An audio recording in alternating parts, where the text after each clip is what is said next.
1 November হচ্ছে আমার ভাবির জন্মদিন। তো জন্মদিনে সেলিব্রেট করার মতো আমাদের কাছে আরাফাতের পাপা বা অপু কেউই ছিল না। তো ভাবলাম বাড়িতে একটা মিষ্টি আছে, গোলাপ জামুন। তো সেই গোলাপ জামুনটা ও বলছিল খেতে বেশ ভালো লাগছে।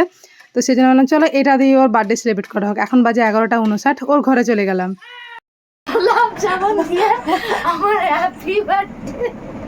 বাড়িতে অপু পিউ কেউ নাই, তো কী করবো, বাড়িতে গোলাপ জামুন ছিল, গোলাপ জামুন মিষ্টি কেক কাটতে হয় না জন্মদিনে, সবাই বলে কেক কাটতে না, মিষ্টি কাটতে কে বারণ করেছে?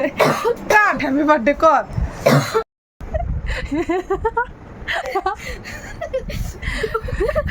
আজ আমার ইউনিক বার্থডে, নতুন গোলাপ জামুন দিয়ে আমার birthday celebrity. Happy birthday to you, happy birthday gulab jamun খাও, হ্যাপি বার্থডে টু ইউ।